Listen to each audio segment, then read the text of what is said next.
Vamos ler do verso 9 até o verso 14.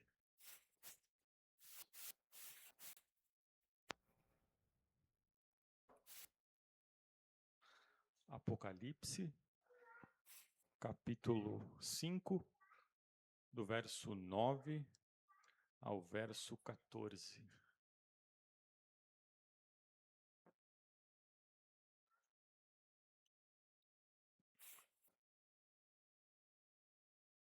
E entoavam um novo cântico, dizendo: Digno és de tomar o livro e de abrir-lhe os selos, porque foste morto e com o teu sangue compraste para Deus os que procedem de toda tribo, língua, povo e nação. E para o nosso Deus os constituísse reino e sacerdotes, e reinarão sobre a terra. Vi e ouvi voz de muitos anjos ao redor do trono, dos seres viventes, dos anciãos, cujo número era de milhões e milhares de milhares, proclamando em grande voz: Digno é o Cordeiro que foi morto de receber o poder, e riqueza, e sabedoria, e força, e honra, e glória, e louvor.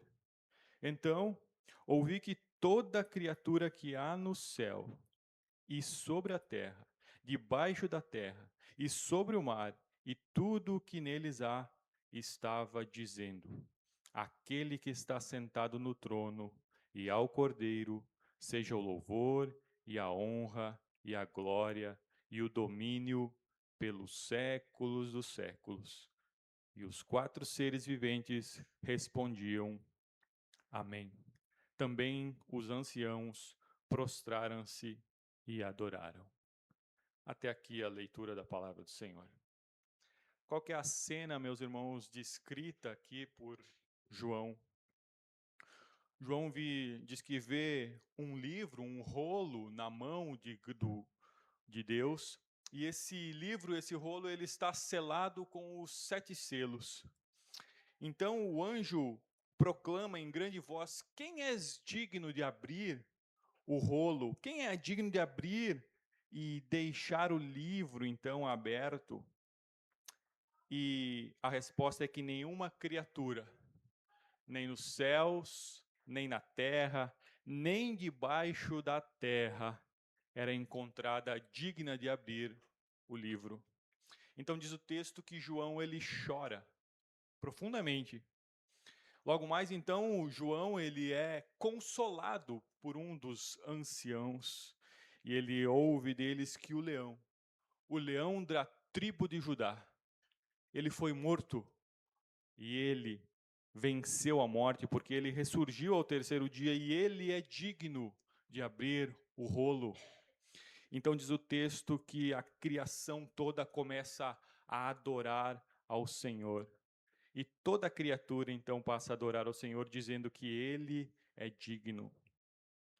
Como nós lemos então aqui no verso 9, digno és de tomar o livro e abrir-lhe os selos.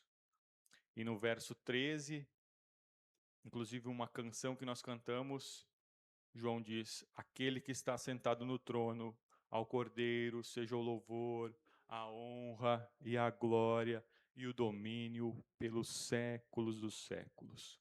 João nos convoca então nessa manhã, meus irmãos, como igreja do Senhor, que foram comprados por esse Cordeiro, ele que desceu do alto dos céus, assumiu a forma de servo, se fez homem. Ele então é digno de que nós nos prostremos diante dele nessa manhã, nesse que é o dia do Senhor, reunido com toda a igreja, para prestarmos um culto santo a um Deus que é totalmente santo. Então, nessa manhã, nós nos ajuntamos para celebrar o Cristo ressurreto, assentado à destra de Deus, porque de fato Ele é digno. Toda honra, toda glória seja dada ao Senhor. Vamos orar nesse momento, então. Convido a você que feche seus olhos para podermos orar. Bendito e santo Deus, nós louvamos o teu bondoso nome, porque de fato tu és digno. Somente o Senhor é digno de nos prostrarmos diante do Senhor. E é o que nós fazemos aqui nessa manhã, reunidos enquanto Igreja do Senhor. Nós que não éramos teu povo, mas fomos feitos teu povo a partir da morte e da ressurreição de Cristo Jesus. Tu nos adotaste como os teus filhos, compraste-nos, ó Deus, com o teu sangue precioso, o sangue que foi vertido no madeiro, que tem poder para nos salvar, nos redimir. Nós nos encontramos aqui, ó Deus, no ajuntamento para celebrarmos a esse que é digno, ao Cordeiro de Deus. Louvado seja o Senhor pela morte que venceu a morte que nos condenaria. Obrigado, ó Deus, porque o Senhor nos deu vida e vida em abundância. Por isso, ó Deus, que a nossa adoração, o nosso louvor, as palavras das nossas bocas possam ser agradáveis ao Senhor nesta manhã. Receba, Senhor, esse culto como oferta, como um tributo a Ti, ó Deus, por tudo aquilo que Tu tens feito pelo Teu povo.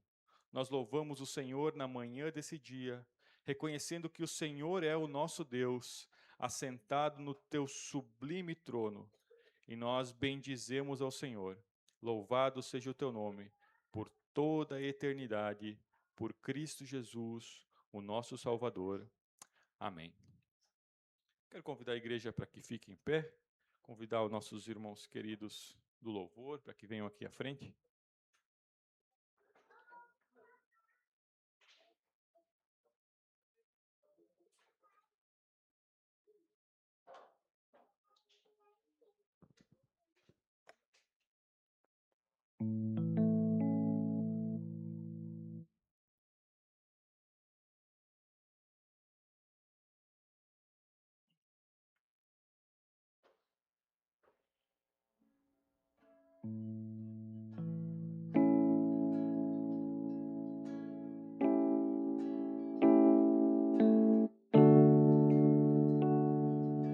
Grandes são as tuas obras, Senhor Todo-Poderoso.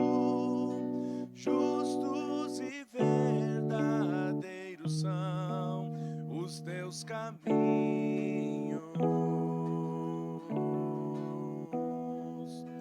Grandes são as tuas obras, Senhor Todo-Poderoso. Justos e verdadeiros são os teus caminhos.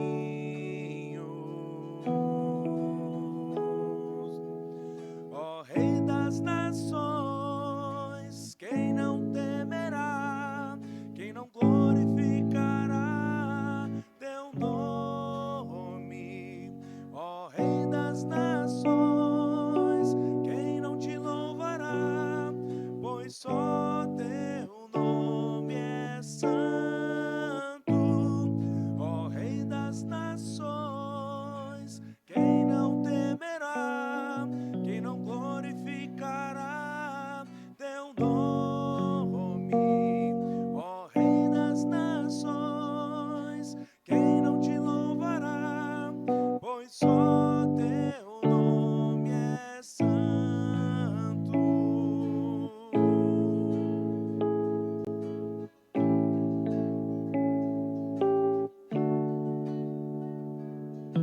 Todas as nações virão e adorarão diante de ti, pois os teus atos de justiça se fizeram manifestos.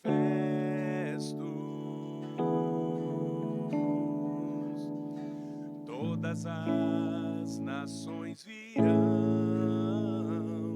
e adorarão diante de ti, pois os teus atos de justiça se fizeram manifestos.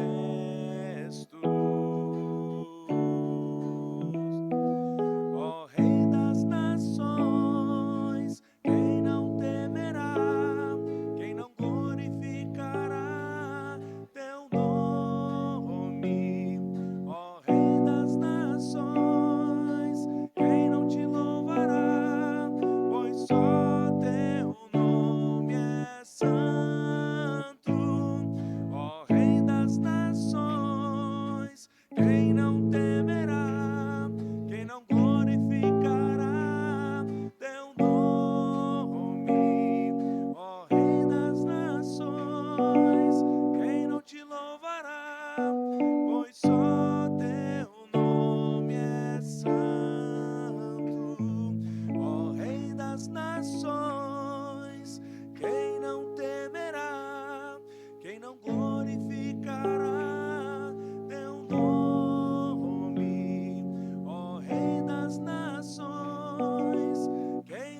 louvará, pois só teu nome é santo.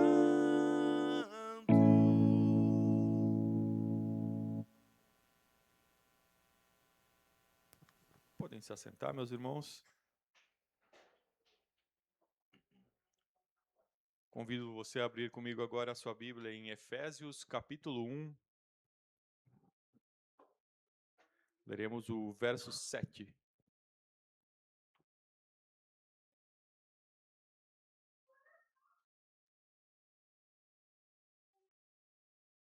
Efésios, capítulo 1, o verso número 7.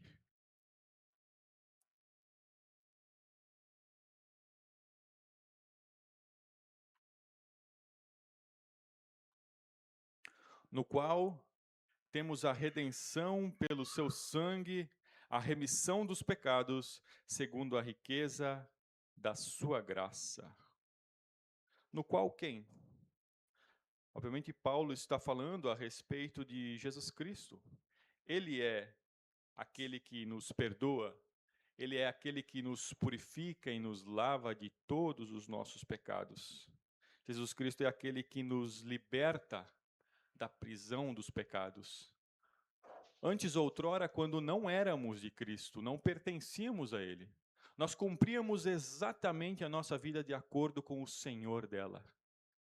Quem nos governava antes eram os nossos próprios desejos, as nossas próprias vontades. Mas agora que fomos salvos por Cristo Jesus, pelo seu sacrifício, nós não somos mais agora governados pelos nossos próprios desejos, pelos nossos próprios impulsos e pelas nossas próprias vontades. Agora, em Cristo, nós temos todas as condições para vivermos uma vida de piedade e santa. Por isso, Cristo é o nosso libertador, e agora Ele toma um assento na nossa vida, e Ele passa a ser o Senhor dela. Não nós não somos mais senhores das nossas vidas, mas Cristo é. Ele nos liberta, como antes éramos escravos do pecado e vivíamos sendo governados por Ele. Agora, Jesus Cristo, pelo poder do Espírito Santo que habita nas nossas vidas, nós temos plenas condições de cumprir e viver de acordo com Ele. Obviamente que ainda nós pecamos. E esse é o momento de nós avaliarmos a nossa vida à luz da palavra de Deus. Como nós temos vivido os nossos dias. É o momento agora, meus queridos, de pensarmos como vivemos a nossa semana. O que temos feito, como temos vivido. E nós faremos agora uma breve reflexão de maneira silenciosa. Convido você a fechar os seus olhos, avaliar a sua vida. Se você pecou, você tem a oportunidade de confessar o seu pecado ao Senhor, rogar a Ele a sua graça e a sua misericórdia, porque Ele de fato é um Deus misericordioso, bondoso, longânimo, porque Deus não nos trata segundo aquilo que merecemos, meus irmãos, porque se Deus nos tratasse segundo aquilo que nós merecemos, certamente nós não estaríamos aqui nessa manhã, eu certamente não, porque de fato, como diz Jeremias, as misericórdias do Senhor são a causa de não sermos consumidos, e elas se renovam a cada manhã. Vamos orar a Deus, confessar os nossos pecados. Vamos fazer isso de forma silenciosa por alguns breves instantes, e depois eu mesmo quebrarei o silêncio com uma oração audível. Oremos.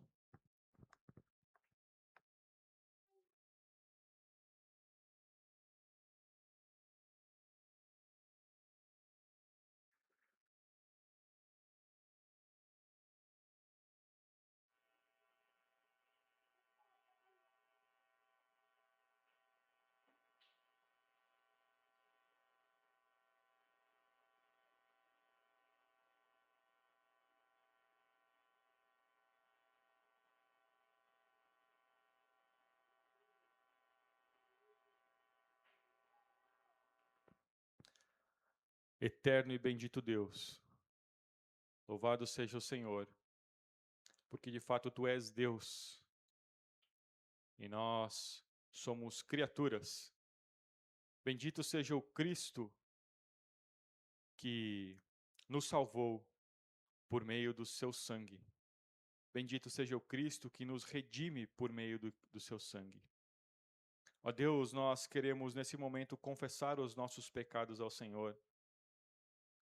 Todas as nossas iniquidades, tudo aquilo que temos feito que tem sido contrário à Tua palavra. Queremos confessar ele diante do Senhor, para que o Senhor possa nos perdoar, ó Deus. Rogamos as Tuas misericórdias sobre as nossas vidas, lava-nos, purifica dos nossos pecados e certamente ficaremos limpos, Senhor. Mas não apenas queremos confessar os nossos pecados, como também, ó Deus, nós queremos abandoná-los. Transforma a nossa vida, Senhor, muda a nossa mente, o nosso coração, para que ele seja de fato guiado pela Tua palavra, guiado pela Tua verdade. Por isso nos ajuda, ó Deus, por meio do Teu Espírito, para que o Teu povo e a Tua igreja tenham uma vida santa, para que viva em santificação, para que viva a verdade do Teu Evangelho. Nos ajuda, ó Deus, nas nossas falhas, nas nossas fraquezas e nas nossas muitas limitações, ó Deus. Carecemos do Senhor, carecemos do Teu perdão e do Teu cuidado. Não há nada em nós, ó Deus, que seja bom. Nada em nós que possa justificar os nossos erros e os nossos pecados. Por isso nós temos Cristo, o sumo sacerdote, perfeito, que cumpriu toda a lei, que recebeu o castigo pelos nossos pecados. E nós temos nele a plena certeza da reconciliação com o Senhor. Temos certeza que somos aceitos por causa do sacrifício perfeito do Teu Filho. E isso deve ser motivo de alegria para o nosso coração. Enche a nossa vida, ó Deus, enche a nossa mente, o nosso coração, para que possamos viver de acordo com a Tua palavra. Essa é a oração que nós fazemos, confiados em Jesus, o nosso bondoso Salvador. Amém. Quero convidar você para ficar em pé, meus irmãos. Vamos continuar louvando a Deus. Neste momento, os irmãos e as irmãs que vieram preparados para trazer seus dízimos e ofertas podem passar ao gasofilácio enquanto nós cantamos.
adoração. És meu Senhor, meu Salvador. És meu Senhor, meu Salvador.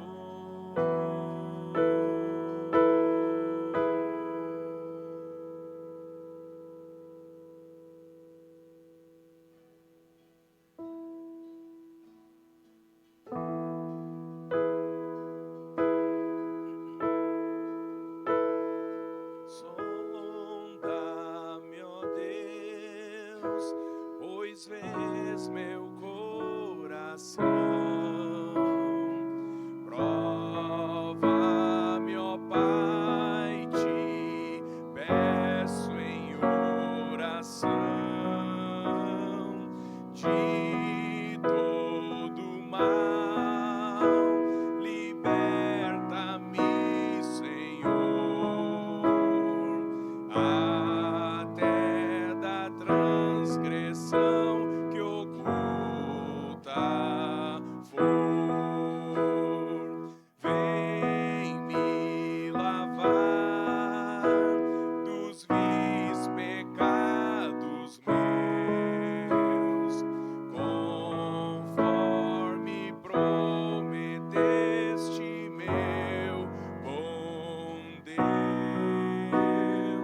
Faze-me arder e consumir de amor, pois quero te magnificar, Senhor. Todo meu ser não considero meu, quero gastá-lo no serviço teu. Minhas paixões tu podes dominar, pois tu, Senhor, vieste em mim morar. Lá do alto céu o avivamento vem, e que comece em mim seguindo a lei. O teu poder, as bênçãos, teu favor, concede aos que são teus, ó Pai de amor.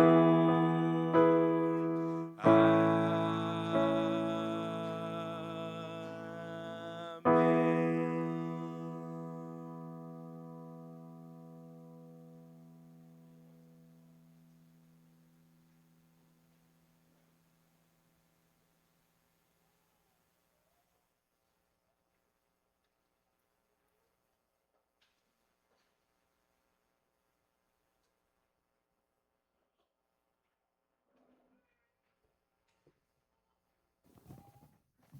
Som. Olha só, é só ameaçar tirar que ele funciona. Tudo certo. Queria convidar as crianças para virem aqui à frente.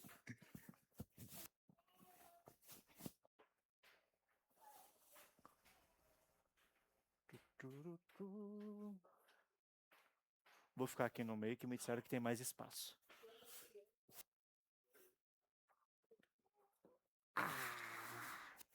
Tudo bem? Tudo bom? Como é que vocês passaram a semana? Bem. Se preparando para o feriado? Né? Olha só. Eu vou ler um texto aqui com vocês do que a gente vai pregar hoje. É só uma partezinha do que nós vamos pregar hoje. Amós, capítulo 5.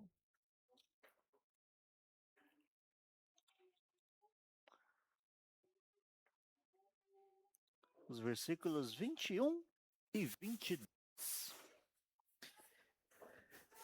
aborreço, desprezo as vossas festas, e com as vossas assembleias solenes não tenho nenhum prazer. E ainda que me ofereçais holocaustos e vossas ofertas de manjares, não me agradarei deles, nem atentarei para as ofertas pacíficas de vossos animais cevados. Tudo bem, é muito difícil aqui, né? Tá. Vamos fazer de um outro jeito então, certo? Tudo que eu vou falar aqui tem a ver com o nosso texto também. Tá, então prestem bastante atenção. Os pais de vocês gostam quando vocês se arrependem de alguma coisa errada? De ter feito alguma coisa errada? Pai, me perdoa, eu não devia ter feito isso. Seus pais gostam disso, né? Só que, por mais que seu pai goste que você peça perdão e assuma que você errou, o que você acha que o pai de vocês mais gosta? De que você se arrependa ou de que você não faça uma coisa errada? Eu acho que é de não fazer, né? É muito melhor do que pedir perdão. É melhor que a gente não faça algo de errado. Certo? E esse texto aqui está falando sobre isso. O povo de Israel ia lá, fazia várias festas, matava vários animais, aquela coisa toda, e depois voltava a pecar do mesmo jeito. Então eles não tinham arrependimento de verdade. Eles pediam perdão só da boca para fora, mas sabiam que depois eles iam voltar a viver do mesmo jeito. E bem, não é isso que Jesus ensina para a gente, não é mesmo? Ele de fato perdoa todos os nossos pecados, ele nos ama, mas ele quer o nosso arrependimento verdadeiro e não só da boca para fora. Não é só vir aqui, fazer uma oração e ir embora, né? Jesus quer que a gente viva uma vida cristã de verdade, que a gente se arrependa de verdade, que a gente se esforce para não pecar e que quando a gente peça perdão, seja um pedido de verdade, se esforçando para não fazer de novo. Amém? Lembrem disso toda vez que cometerem alguma falha e tiverem que pedir perdão para os pais de vocês. Lembrem que além de pedir perdão, eles também precisam agir de maneira diferente. Seja com o papai, com a mamãe, com os professores por esquecer uma tarefa. Eu esquecia tarefa às vezes quando era criança também. Era muita tarefa, né? Mas a gente esquece, a gente tem que pedir perdão e não esquecer de novo, né? Vamos orar? Santo Deus, eu quero te agradecer pelo perdão, pelas muitas vezes que o Senhor já me perdoou. E eu quero pedir, Senhor, que me ajude a caminhar cada dia mais em santidade, não apenas pedindo perdão, mas também me esforçando para viver em santidade. Em nome de Jesus. Amém. Podem voltar lá para o papai e para a mamãe.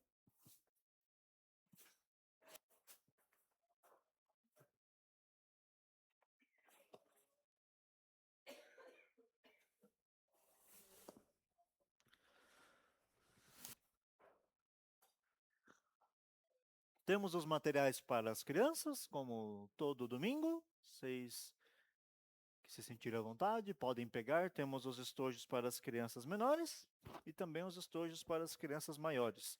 Lembrando que se acabar a folha, é só pedir que a gente entrega mais, certo? Tem carimbo, tem massinha. Lembrando que isso não é apenas para entreter as crianças, mas também para envolvê-las com o nosso culto. Amém? Vamos abrir a palavra do Senhor no livro de Amós. Amós fica logo depois de Joel, se você está nos visitando. Nós vamos ler todo o capítulo 5, tá? Mas em partes, porque é um texto longo, certo? Conforme nós formos avançando na exposição, nós leremos o capítulo todo. Mas primeiro nós leremos dos versículos 1 ao 9. Leiamos a palavra do Senhor em Amós, capítulo 5, versículos 1 a 9. Ouvi esta palavra que levanto como lamentação sobre vós, ó casa de Israel. Caiu a Virgem de Israel, nunca mais tornará a levantar-se. Estendida está na sua terra, e não há quem a levante. Porque assim diz o Senhor Deus: a cidade da qual saem 1000 conservará 100, e aquela da qual saem 100 conservará 10, a casa de Israel. Pois assim diz o Senhor à casa de Israel: buscai-me e vivei. Porém, não busqueis a Betel, nem vais a Gilgal, nem passeis a Berseba, porque Gilgal certamente será levada cativa, e Betel será desfeita em nada. Buscai ao Senhor e vivei, para que não irrompa na casa de José como um fogo que a consuma, e não haja em Betel quem o apague. Vós que converteis o juízo em alosna, e deitais por terra a justiça. Procurai o que faz o sete estrelo e o Órion, e torna a densa treva em manhã, e muda o dia em noite, o que chama as águas do mar e derrama sobre a terra. Senhor é o meu nome. É ele quem faz vir súbita destruição sobre o forte e a ruína contra a fortaleza. Até aqui, primeiramente.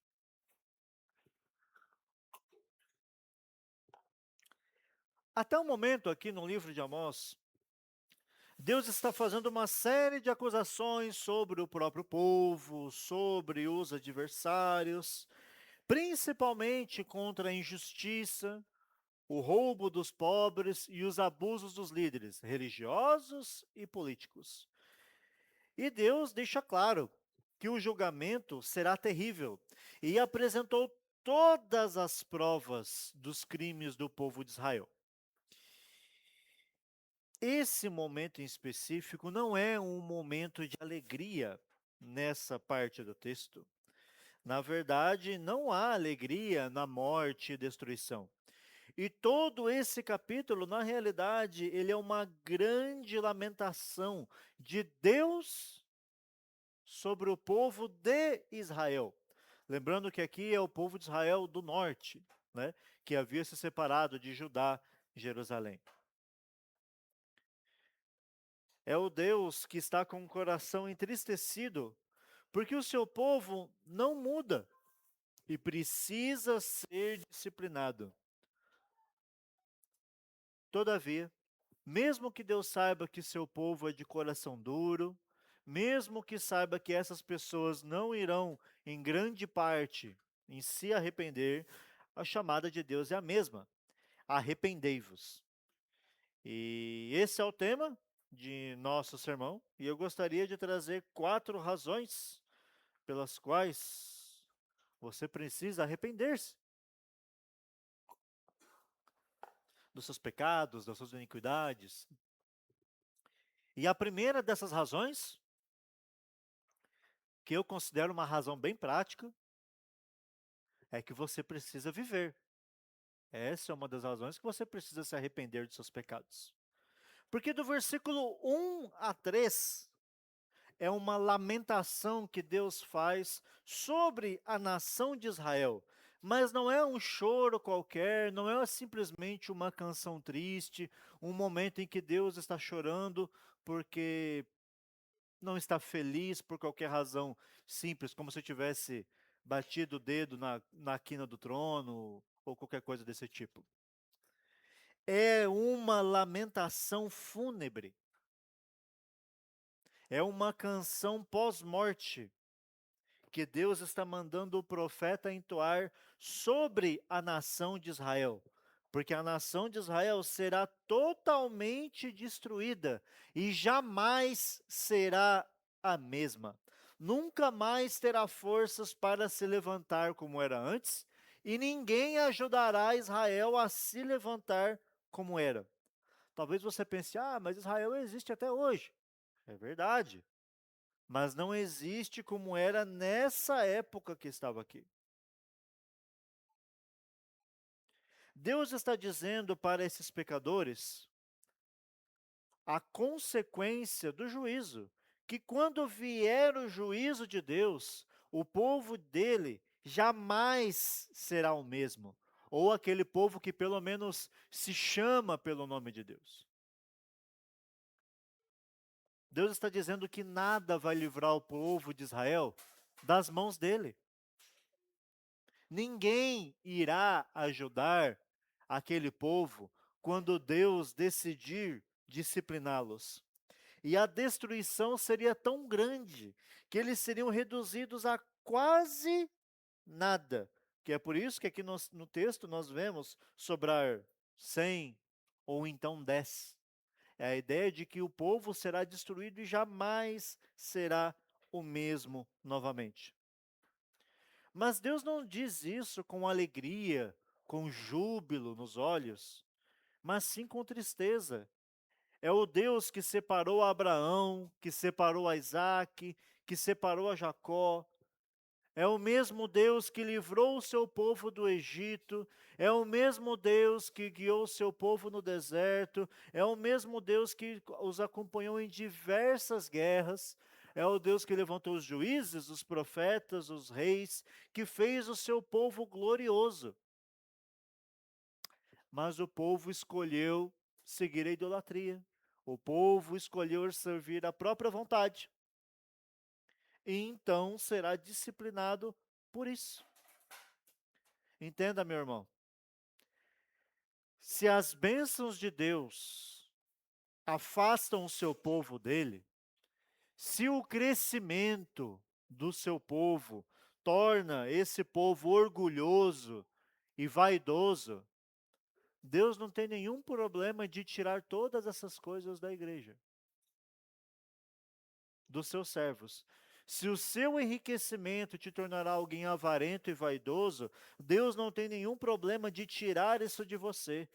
Se uma igreja que cresce começa a se sentir orgulhosa e vaidosa, porque é melhor que as outras e etc., Deus não tem nenhum problema de disciplinar esse povo. Deus não tem nenhum problema de fazer isso. Israel era uma nação muito religiosa, que se orgulhava da sua história religiosa.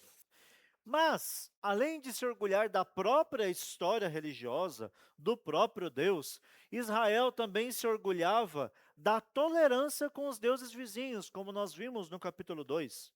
Eles se orgulhavam de aceitar todas as divindades e dar culto a elas. Israel se orgulhava de ser idólatra. E aqui Deus usa 3 cidades diferentes, Betel, Berseba e Gilgal, para falar sobre essa idolatria. A primeira delas é Betel. Betel era o lugar que o povo de Israel, o povo do norte, separou para cultuar a Deus, para adorar a Deus, liturgicamente falando. Era onde eles faziam sacrifícios, se reuniam por ouvir a palavra de Deus, adorar a Deus e etc. Mas Amós está sendo até um pouco irônico em relação a Betel aqui, nesse texto. Quando ele menciona Betel, é como se Amós estivesse dizendo, não vão a Betel, que é o lugar que eles cultuavam. É como se Amós estivesse dizendo para o povo, parece que quanto mais vocês vão à igreja, vocês ficam pior. Quanto mais vocês estão na igreja, mais vocês pecam, mais vocês ficam miseráveis.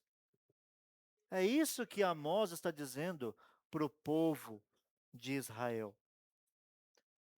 E o que eu quero dizer a vocês com isso, meu irmão, é que não adianta frequentar a igreja todos os cultos, todas as reuniões, todos os nossos ajuntamentos, e continuar com o coração egoísta, assassino, perverso, mexeriqueiro e ladrão, como nós vimos domingo passado.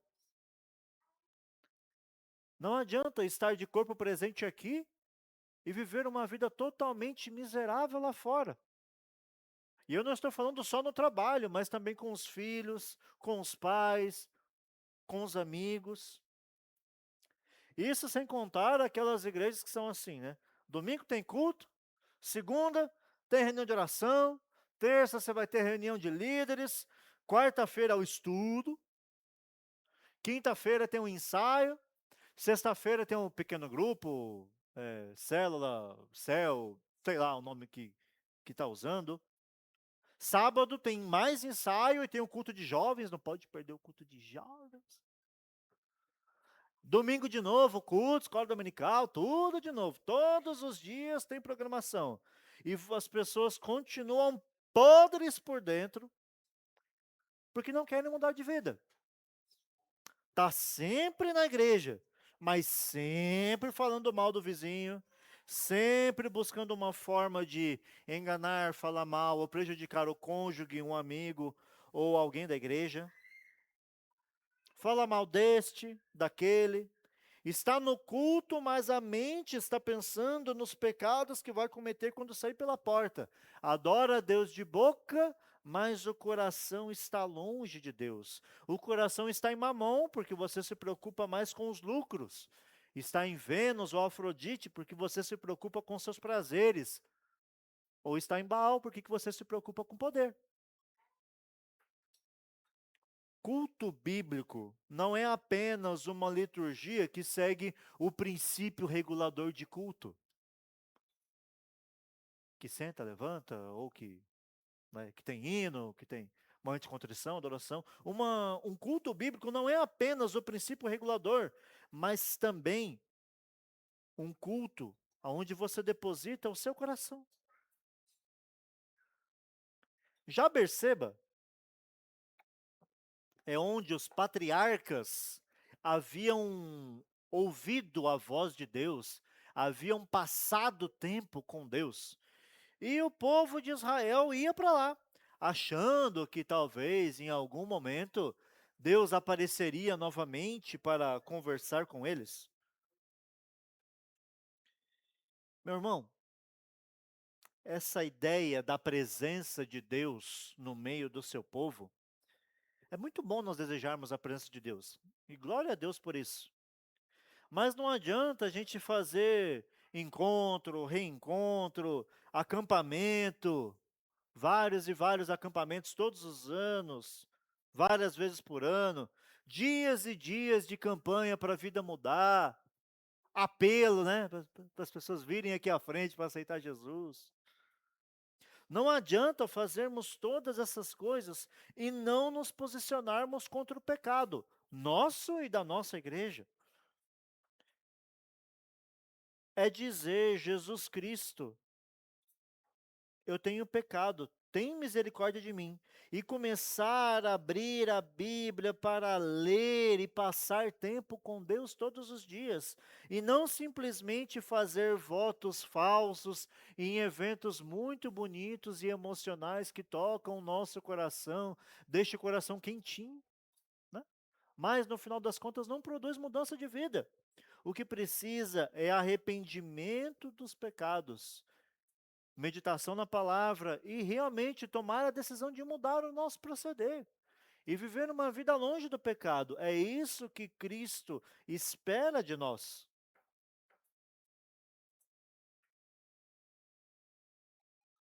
E além disso, nós tínhamos também aqui no texto Gilgal. Gilgal era uma cidade que Israel conquistou as suas primeiras vitórias militares. E o povo gostava de ir para Gilgal para lembrar das suas vitórias militares, sobre como que eles conquistaram terras, venceram outros exércitos, para relembrar um período bom da vida, né? Onde tinha muitas coisas, eram prósperos e tudo mais. Irmão, você acha mesmo que campanhas de vitória financeira e orações de poder podem fazer alguém prosperar? Se essa pessoa não se arrepender dos pecados e viver uma vida diferente? Entenda, meus irmãos. É verdade que Elias fez o céu parar. É verdade que Eliseu reviveu os mortos. Que Moisés abriu o mar e etc. Tudo isso é verdade. Mas eles eram homens segundo o coração de Deus, que fugiam da aparência do mal, que buscavam uma vida em santidade. Talvez você lembre como era abençoado no passado e tente reconquistar isso hoje. As bênçãos que você tinha antes.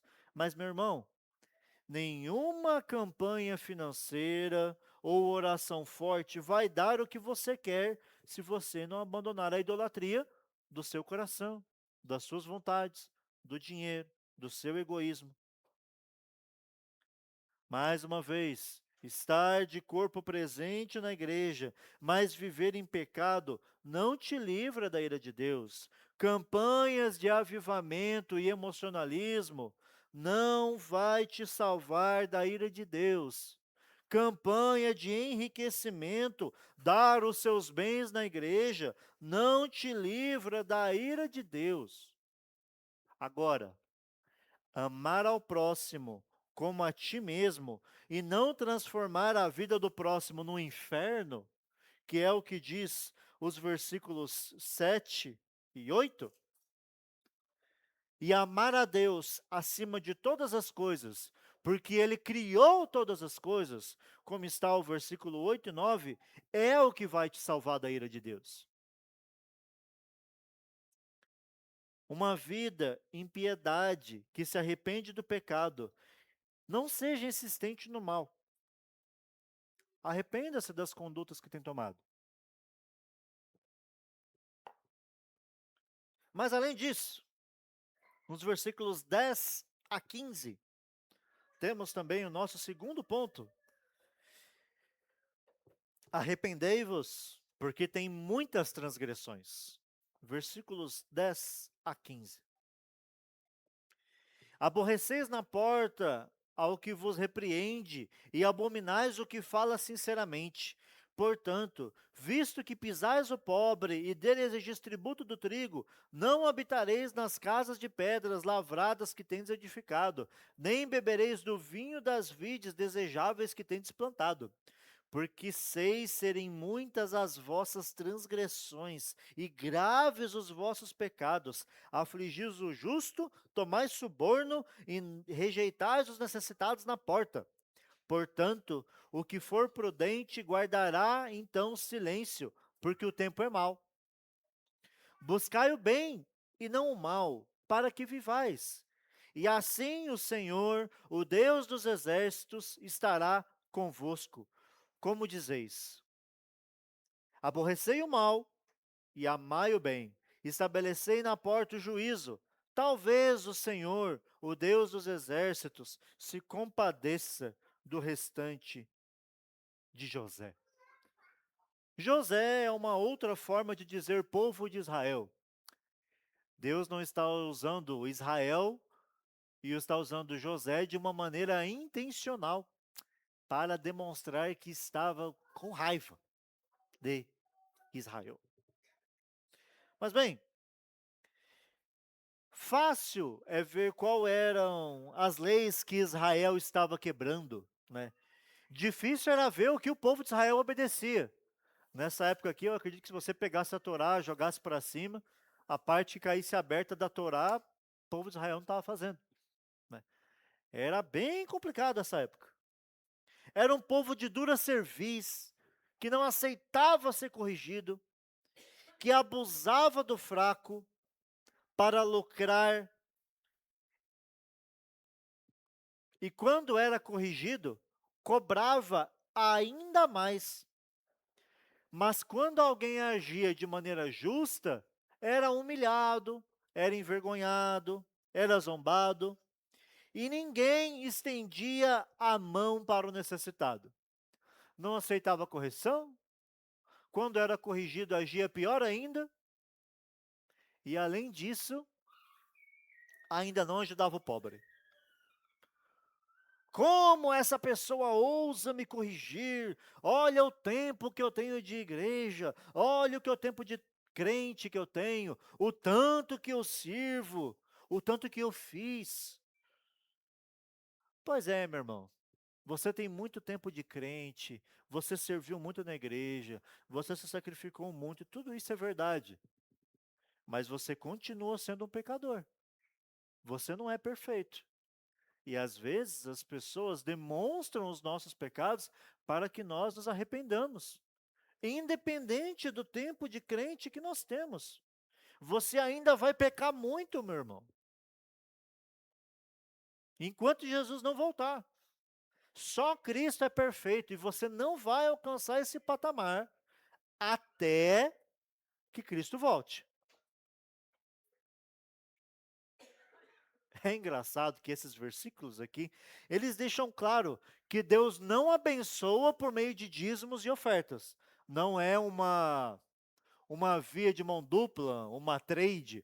Não, você me entrega tanto, eu te dou tanto. Não, não é assim que funciona. Mas, ao mesmo tempo, Deus tira de quem não ajuda o pobre. Deus não abençoa por meio de dízimos e ofertas. Mas se você encolher a sua mão para ajudar o necessitado, sim, Deus pode te punir.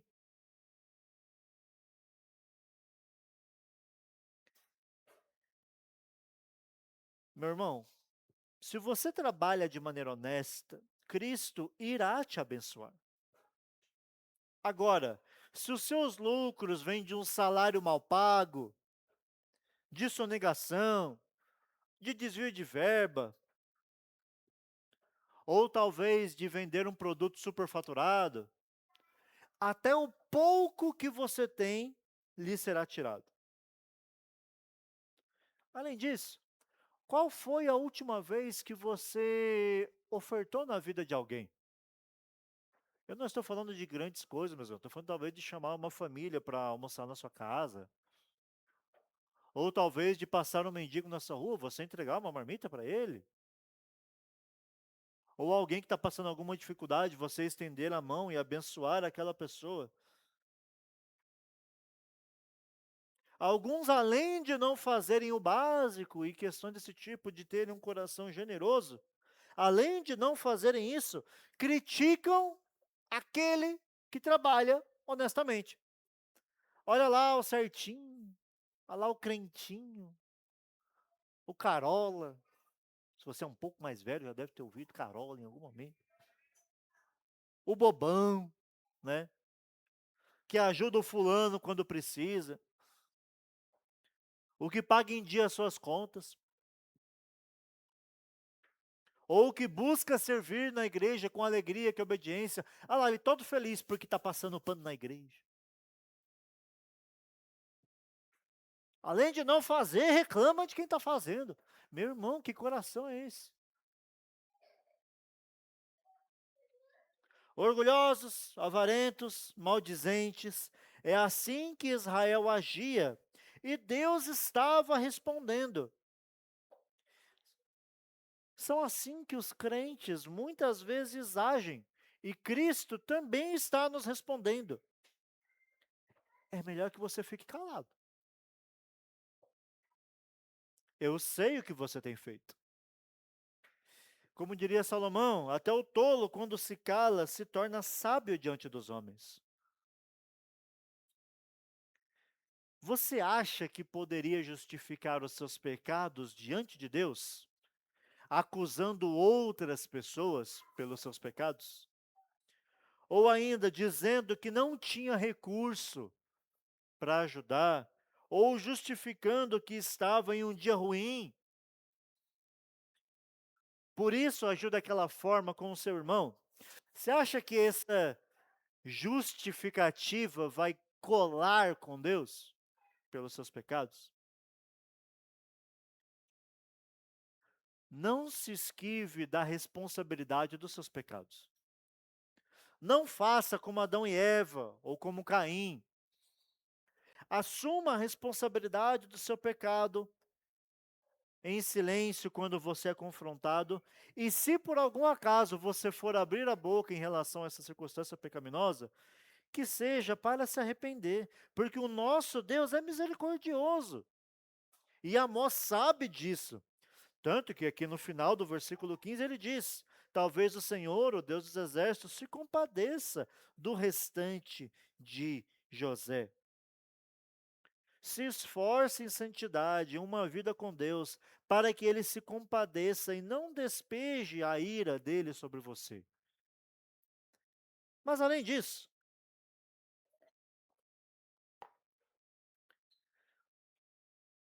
Nosso Deus também é fogo consumidor. E isso nos leva à nossa terceira razão que precisamos nos arrepender. Dos versículos 16 a 20. Porque não há escapatória. Portanto, assim diz o Senhor, Deus dos exércitos. Em todas as praças haverá pranto, em todas as ruas dirão, ai, ai, e o lavrador chamarão para o pranto, e para o choro os que sabem prantear. Em todas as vinhas haverá pranto, porque passarei pelo meio de ti, diz o Senhor. Ai de vós que desejais o dia do Senhor. Para que desejais vós o dia do Senhor? É dia de trevas e não de luz, como se um homem fugisse diante do leão e se encontrasse com ele o urso, ou como se entrando em casa, encostando a mão na parede, fosse mordido por uma cobra. Não será, pois, o dia do Senhor trevas e não luz?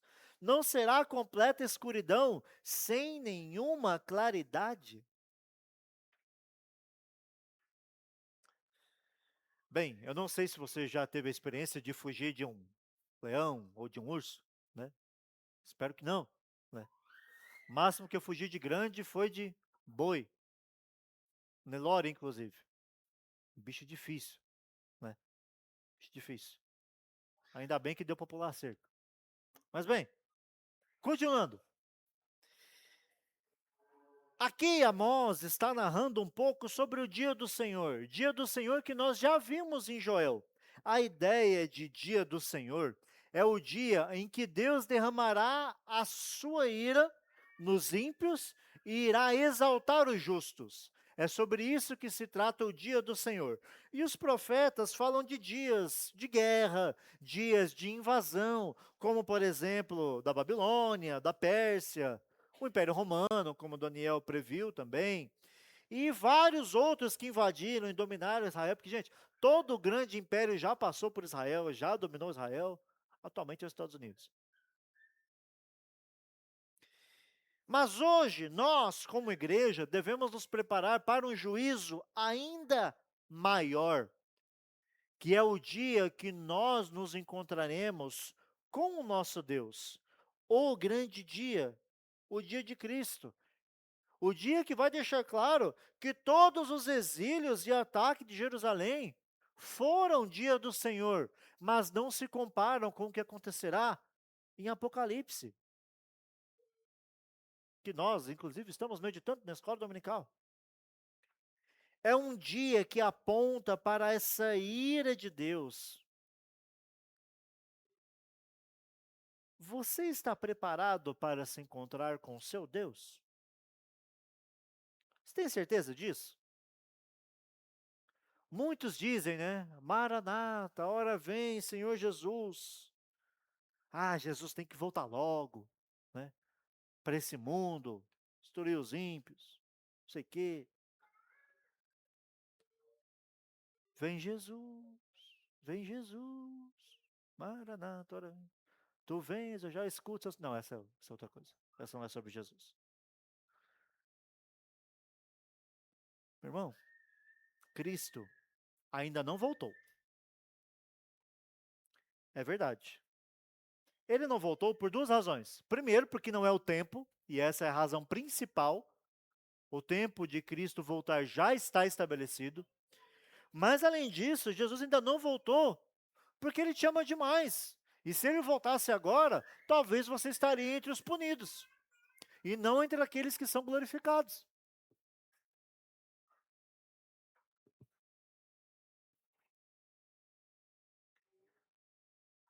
Por que querer que Jesus volte, sendo que nós não vivemos uma vida que seja para Ele? Se você não vive para Cristo hoje, o que vai adiantar Cristo voltar? Talvez você ore para Cristo voltar, e se Ele voltar e dizer, apartai-vos de mim, vós que praticais a iniquidade, ou em verdade vos digo, não te conheço. Eu não estou dizendo que você não deve esperar o retorno de Jesus, você deve, como crente você deve, mas, como um bom cristão, que eu espero que você seja, Esperar é caminhar. E esperar não é só ficar sentado, olhando para o céu, contando as nuvens, se as nuvens estão abrindo, se Jesus está descendo. Esperar em Cristo é viver, mais uma vez, uma vida em piedade, meditação na palavra, buscando uma vida em santidade, buscando estar com o teu próximo de maneira saudável, pelo menos saudável. É isso que Cristo espera de nós. Uma vida onde nós amamos o próximo como a nós mesmos e a Deus acima de todas as coisas. Você tem vivido assim, meu irmão? E uma última razão, porque Deus quer justiça. Versículos 21 a 27. Parte do texto que eu li aqui com as crianças. Aborreço, desprezo as vossas festas, e com as vossas assembleias solenes não tenho nenhum prazer. E ainda que me ofereçais holocaustos e vossas ofertas de manjares, não me agradarei deles, nem me atenterei para as ofertas pacíficas de vossos animais cevados. Afasta de mim o estrépito dos teus cânticos, porque não ouvirei as melodias das tuas iras.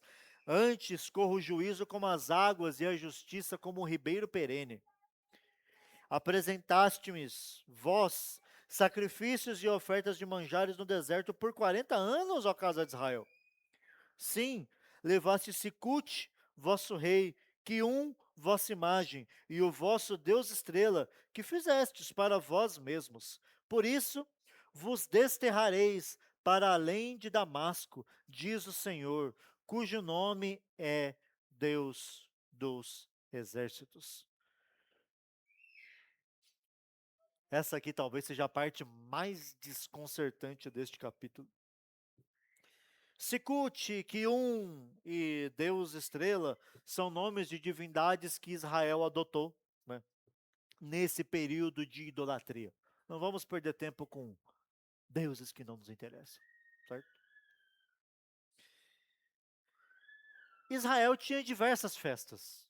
Festas religiosas, como a festa dos tabernáculos, da lua nova, Páscoa, etc. E além disso, eles tinham os cultos ordinários, que sempre aconteciam todos os sábados, né? Esses eventos litúrgicos, essas festas, eram muito parecidos com a ideia que nós temos da ceia e do batismo, que são sacramentos. Agora, imaginem que você não é uma igreja fiel às Escrituras, onde os líderes agem de maneira ímpia, pensando apenas em dinheiro e poder, e que o povo é vaidoso, a ponto de aceitar a teologia da prosperidade, a teologia coach, porque quer ser dessa forma, guiado pelas emoções, pelo financeiro, e não pelas Escrituras. Desprezam o próximo e pisam sobre o pobre, e o que Deus diz? Pode parar. Pode parar. Não batizem no meu nome. Eu não quero que vocês façam isso. Eu não estou presente esse culto de vocês, que não é para mim, mas para vocês mesmos, por conta de dinheiro, para vocês provocarem emoções, fazer as pessoas chorar. Eu tenho nojo desse culto. Eu não tenho prazer nenhum em você que está batizando para viver dessa forma, de maneira egoísta, vil e desprezível. Da mesma forma, a ceia. Deus não tem prazer em ajuntamentos de pessoas que não se preocupam com santidade, independente de números. Vocês podem batizar 3.000 pessoas no mesmo dia.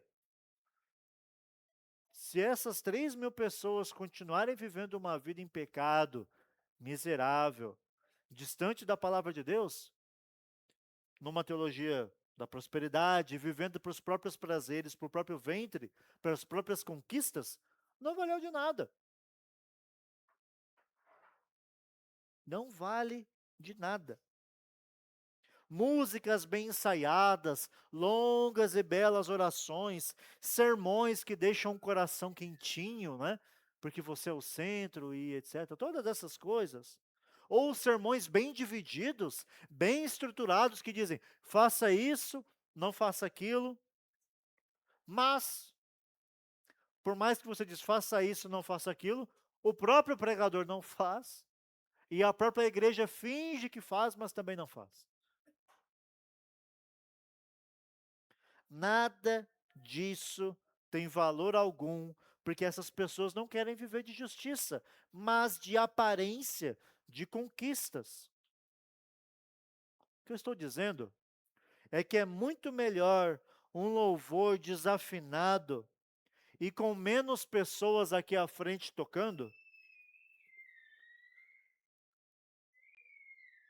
só que pessoas que levantam as mãos limpas e o coração puro diante de Deus, do que várias pessoas à frente que vivem uma vida de pecado e promiscuidade longe daqui. É muito melhor louvores bíblicos com menos pessoas e até mesmo com mais dificuldades técnicas, do que façam manipulação emocional, com grandes solos de guitarra. É melhor uma congregação pequena, com crentes que amam uns aos outros, que se esforçam para viver em santidade, por mais que às vezes, né, a gente pise no calo um do outro, a gente discuta com o irmão, isso pode acontecer. Por mais que essas coisas aconteçam, é melhor que a gente se esforce numa pequena comunidade que auxilia a crescer em fé, do que um salão cheio de gente que não quer compromisso com Jesus. Quer simplesmente vir aqui, bater palma, se alegrar e ir embora. São ímpios.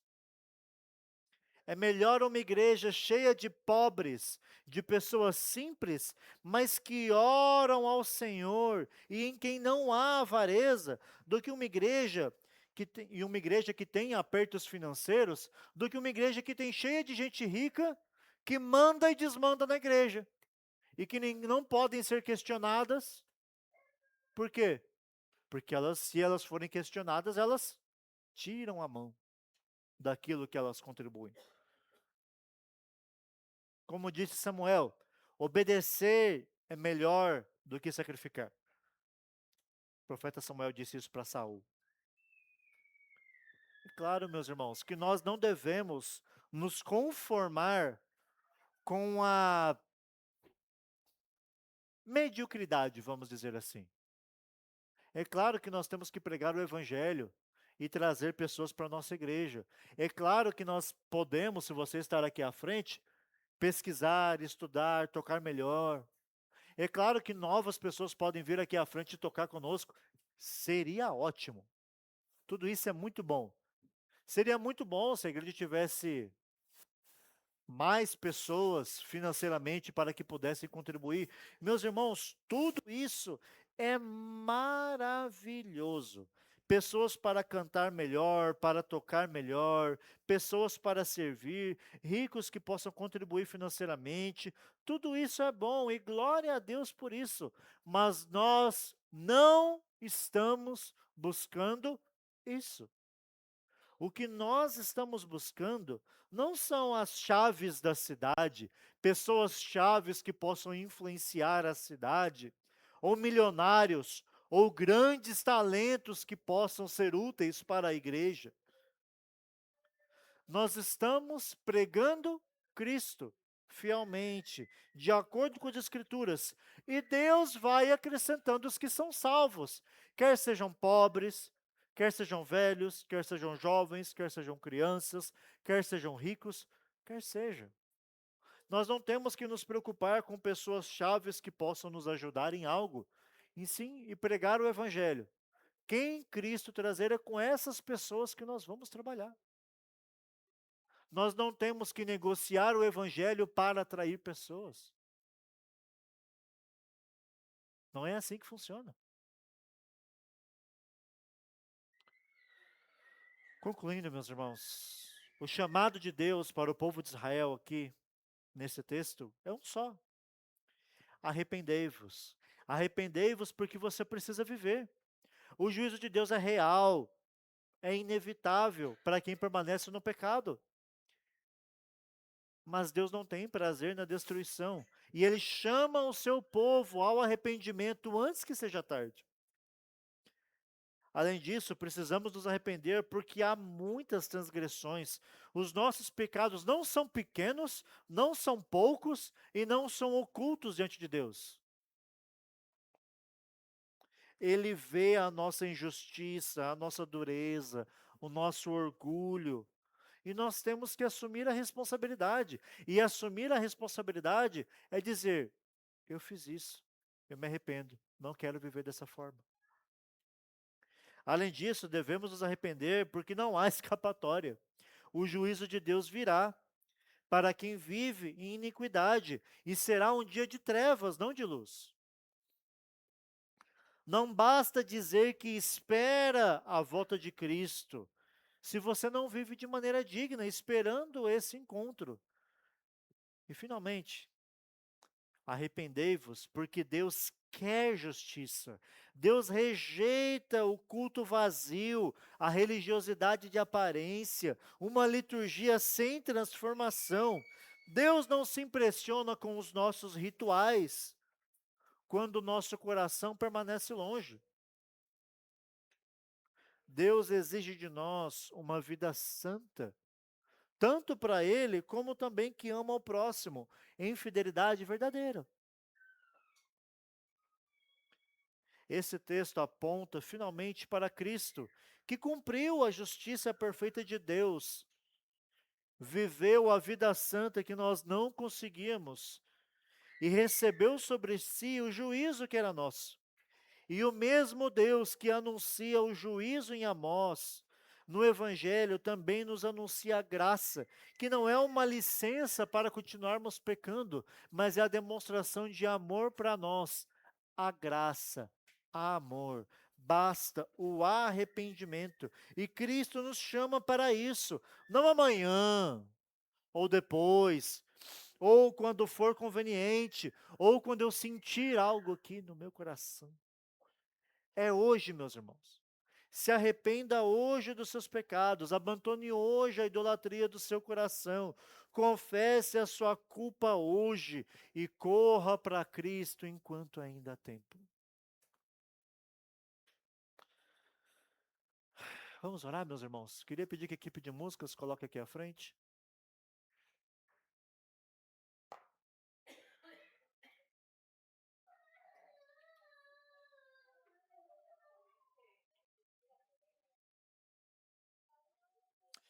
Santo Deus, Tu és soberano.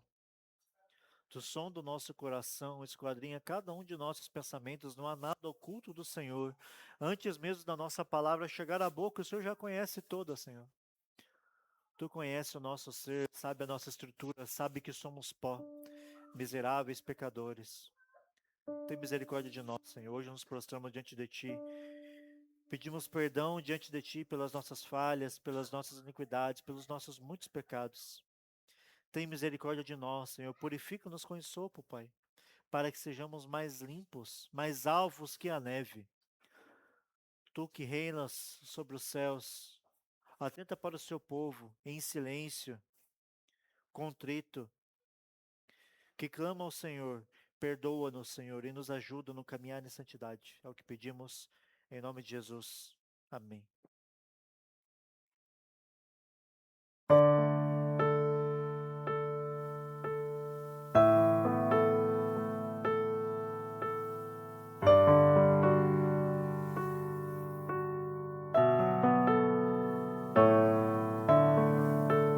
Te dou meu coração e tudo que há em mim.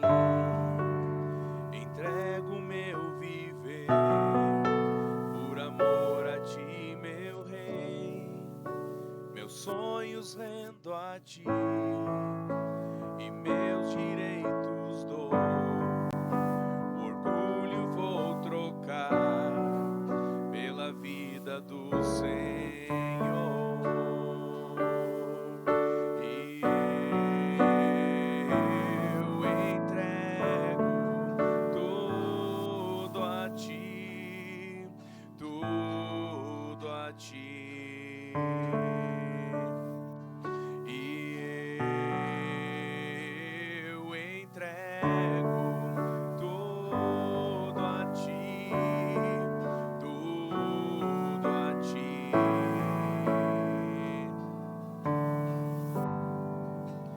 canto esta canção de entrega a ti, Jesus, e o que o mundo dá eu deixo aos pés da cruz. Vou conhecer a ti, a teu nome dar louvor, sentir tua alegria, partilhando tua dor. E eu entrego tudo a ti, tudo a ti. E eu entrego tudo a ti, tudo a ti. E eu entrego tudo a ti, tudo a ti.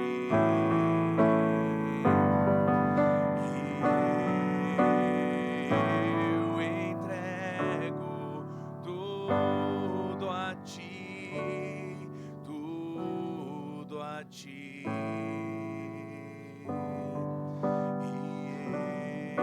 Eu entrego tudo a ti,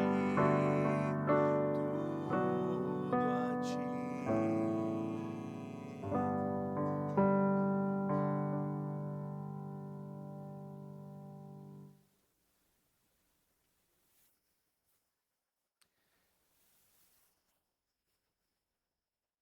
Irmãos, nós gostaríamos de cantar mais uma canção.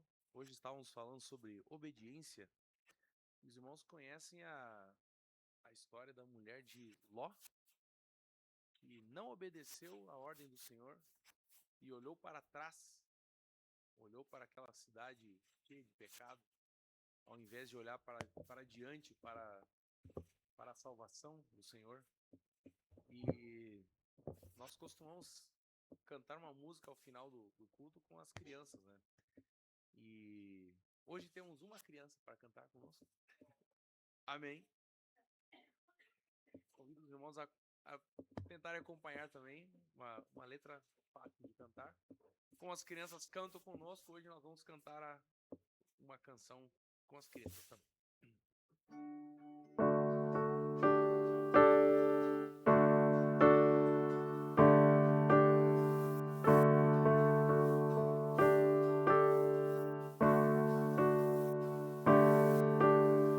Ouça agora essa história de uma mulher que se deu mal só porque olhou para trás, virou uma estátua de sal. Ouça agora essa história de uma mulher que se deu mal só porque olhou para trás, virou uma estátua de sal. Olhou para trás e se deu mal. A mulher de Ló virou uma estátua de sal. Olhe para mim e você vai ver, ela ficou assim, assim. Joga fora a tristeza, diga adeus pra nunca mais. Venha correndo pra Jesus, só não pode olhar para trás. Olhou pra trás e se deu mal. A mulher de Ló virou uma estátua de sal. Olhe pra mim e você vai ver, ela ficou assim, assim. Virou uma estátua de sal, virou uma estátua de sal, virou uma estátua de sal. Receba a bênção dos irmãos. O Senhor te abençoe e te guarde. O Senhor faça resplandecer o rosto sobre ti e tenha misericórdia de ti. O Senhor sobre ti levante o rosto e te dê paz. Amém. A igreja pode se sentar. Meus irmãos, o nosso culto está encerrado. Eu tenho aqui alguns breves avisos aos irmãos, mas antes estou vendo que nós temos 2 visitantes aqui. O irmão Hamilton, né, que está de passagem na cidade, né? Que Deus abençoe. Não vai embora, quero conversar com você depois no final, tá bom? Aguarde um minutinho. Nós temos também a nossa escola dominical, se você quiser, pode continuar aqui conosco. Será muito bem-vindo, que Deus abençoe. E nós temos também a irmã da Laila, né? Como que é o nome da senhora? Oi? Soraya. Deus abençoe, Soraya, seja muito bem-vinda. Que Deus te abençoe. Sempre que estiver aqui, visitando a Laila, é muito bem-vinda para estar aqui conosco, tá bom? Eu tenho alguns avisos para dar aos irmãos. O primeiro deles é sobre a reunião da SAF que foi ontem. Meus irmãos, foi uma bênção. As irmãs meditaram no 2º capítulo do livro, que elas estão utilizando, os 10 mandamentos para a vida, certo? Foi um momento muito bom de comunhão, de compartilhamento da palavra. Infelizmente, nem todas as irmãs puderam estar, foi um grupo mais reduzido. Nós sabemos que teve um feriado e tudo mais, talvez tenha sido por isso. Mas, minha irmã, se você está aqui conosco, né? Se você chegou depois da estruturação da SAF e não sabe o que a gente está falando, procure a irmã Raquel para mais informações. Se quiser participar, se você quiser se envolver um pouco mais, procure a irmã para estar ali envolvida. Além disso, o próximo domingo é o último domingo do mês. E o que tem o último domingo do mês? Almoço em comunidade. Olha que benção. Então você, se estiver aqui na cidade, né, e não tiver nenhum compromisso, fique conosco, venha ao nosso culto. Após o culto, cada família vai trazer um prato compartilhável com comida, importante, né? E nós dividimos entre todos aqui, certo? E depois disso nós temos a nossa escola dominical, ou na verdade a escola dominical primeiro, depois o almoço, na realidade. Tá, eu tô confuso. E não perca, meus irmãos, se você estiver aqui na cidade, aproveite esse momento em comunhão para você passar mais tempo com seus irmãos, mais tempo em comunidade. No próximo mês, nós teremos a nossa primeira reunião da UPH, certo? Se você é homem, está aqui no nosso grupo da igreja e ainda não está no grupo da UPH, procure o irmão Luciano ou me procure para que nós possamos colocar você nesse grupo. Assim como as mulheres estão meditando no livro 10 Mandamentos para a Vida, os homens também têm um livro que estarão meditando, certo? Nos procure para que você possa também ser colocado no grupo. Nós temos também o pequeno grupo que está funcionando todas as sextas-feiras, às 7 da noite, o pequeno grupo do Bela Vista /Zimmer, né? E procure o irmão Lucas ou o irmão Jonathan para mais informações sobre o pequeno grupo. E meus irmãos, um último aviso que eu preciso dar a vocês é mais uma pastoral, né? De algo que nós já tratamos no grupo da igreja, eu avisei ontem, mas foi tarde da noite, então vou avisar aqui agora novamente, certo? E, primeiramente, eu já queria dizer aos irmãos que isso é simplesmente um cuidado que nós estamos tendo com vocês, tá? Não se trata de nenhuma provocação, nenhuma indireta ou algo desse tipo, tá, meus irmãos? Na verdade, nós percebemos que nós temos uma mudança do horário do culto, voltando à nossa escola dominical, tudo para amanhã, e essa organização do culto também demanda uma organização na nossa agenda. E por que que demanda essa organização na nossa agenda? Porque estamos falando do dia do Senhor. É disso que nós estamos falando. Do domingo. Aprove ao Senhor separar um dia para que nós guardássemos como santo. Deus, no 4º mandamento, nos orienta quanto a isso. A aguardar, no caso, o sábado.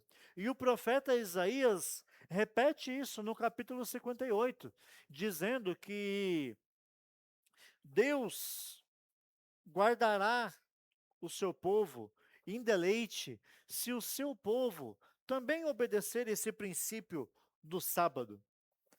Não é simplesmente um dia que pertence a nós, é um dia que nós separamos para o Senhor, dos nossos afazeres do dia a dia, para que possamos adorar ao Senhor. E claro, meus irmãos, que não é o sábado como o povo de Israel fazia, mas sim o domingo. Nós vamos falar sobre isso na nossa escola dominical. Se está com dúvida, fique. E nesse caso, porque o nosso Senhor morreu e ressuscitou no primeiro dia. E desde a igreja primitiva, os crentes têm guardado o primeiro dia, que é o domingo, e não o sábado, que é o último. Mas isso exige esforço da nossa parte, exige organização, porque nós somos famílias reais, com crianças pequenas, com refeições para se preparar, com rotinas que precisam ser organizadas. Mas nós precisamos fazer isso e nos preparar para que isso não engula o compromisso que é o dia do Senhor. A nossa confissão de fé reforça a nossa obrigação de guardar esse dia, ao mesmo tempo que ela reforça da questão de separarmos esse dia para obras de misericórdia, de necessidade, para ajudar ao próximo. Por isso, meus irmãos, eu quero dizer primeiramente que no domingo se esforce para preparar o seu almoço no sábado. Deixar ele pré-preparado para que fique mais fácil. Para que você não perca tempo com os seus irmãos, para que você não perca tempo de comunhão, para que você não perca até mesmo a escola dominical ou então o culto. Se precisar, porque, claro, né? Praticamente 1/3 da nossa igreja são crianças, né? Então, se você tem os seus filhos e você gosta que eles comam antes do meio-dia, traga um lanche mais reforçado, nem que seja uma coxa de frango assado, não tem problema.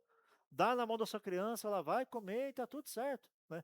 Nós já nos esforçamos em outros aspectos para envolver as crianças, como a música, como o momento do sermão, como também com o material para auxiliá-las pedagogicamente durante o culto.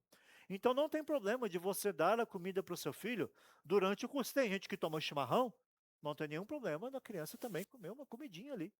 Então não há problema de você trazer algo desse tipo para o seu filho. Mas, além disso, nós temos também os nossos compromissos sociais, né? Os almoços em família, as viagens e todas essas questões. Meus irmãos, receber pessoas em casa é um hábito muito saudável, muito bíblico, muito bom.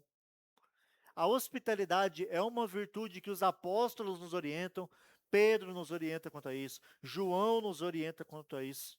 Mas nós podemos transferir essa hospitalidade para outro dia da semana, sempre que possível, ou então para outro horário. Reserve parte do seu dia para o Senhor e outra parte para outras funções, para que você possa desfrutar mais desse dia. Lembre que esse é um dia que Deus separou para que nós o louvemos, o adoremos e também descansemos. Você que é marido, talvez não fique tão cansado no domingo, porque você não cozinha, não cuida de criança ou algo desse tipo. Mas a sua esposa também precisa de descanso. Então é bom que nos temos nesse dia para isso. E o mesmo vale para as nossas viagens, eventos esportivos, trabalhos e tudo mais. Passeios em família e outras questões desse tipo. Nos esforcemos para não fazer no domingo, sabendo que talvez estejamos colocando a nossa agenda acima de Cristo. Mas claro, meus irmãos, que eventualmente a gente não vai conseguir cumprir isso com perfeição. Vai ter parentes que são de fora que vão vir, que vão nos visitar no domingo, que vão chegar de última hora, ou que talvez só tenham de fato o domingo. Talvez o seu trabalho exija que você trabalhe no domingo, em algum domingo. Talvez você tenha que cobrir férias de alguém que seja no domingo. Talvez você está doente e não consiga vir. Talvez os seus filhos estejam com uma doença que seja contagiosa e tenham que ficar em casa. Meus irmãos, tudo isso é compreensível. Viagens eventuais que aconteçam, tudo isso pode acontecer. Porém, quando a exceção se torna a regra, a gente mostra que o nosso coração não está no lugar correto. Então, nos esforcemos para que existam cada vez menos exceções. De novo, eu não estou dizendo que, em hipótese alguma, você não possa receber pessoas no domingo. Isso vai acontecer. Eu não estou dizendo que você, não, eu não posso trabalhar no domingo. O que eu vou fazer? eventualmente você vai trabalhar no domingo. Tem pessoas aqui que trabalham no domingo, que não estão aqui, justamente por isso, porque estão trabalhando, e é o emprego que elas têm. Isso acontece. Porém, nós precisamos nos organizar para sempre que possível estarmos com Cristo e também com os nossos irmãos. O sábado foi feito por nossa causa. O domingo foi feito por nossa causa, para que nós descansemos. E também lembremos do que diz Hebreus, de não deixar o costume de congregar. Porque quanto mais a gente vai deixando esse costume de ficar longe no domingo, mais isso vai ficando comum. Então, meus irmãos, organizem-se. Organize-se para estar conosco nas programações de domingo. A gente sabe que tem outros trabalhos que não são possíveis, né? Mas sempre que possível, talvez você consiga melhorar um pouco a sua agenda para que você esteja mais presente. Ou para que você evite outros compromissos. E é isso, meus irmãos. Eu espero que você entenda, né, essa questão e que prepare os próximos domingos e que esteja com o coração no lugar correto, que é em adorar ao Senhor a despeito de outras circunstâncias, sabendo, é claro, que eventualmente teremos exceções. É isso, meus irmãos. Muito em breve teremos nossa escola dominical daqui a pouco. Você tem aí uns 15 minutinhos para tomar um café. Daqui a pouco será servido ali ou já está? Vai ser servido ali. Até ali, fique um pouquinho com seus irmãos. Daqui a pouco teremos a nossa escola dominical. Deus abençoe, meus irmãos, e bom domingo.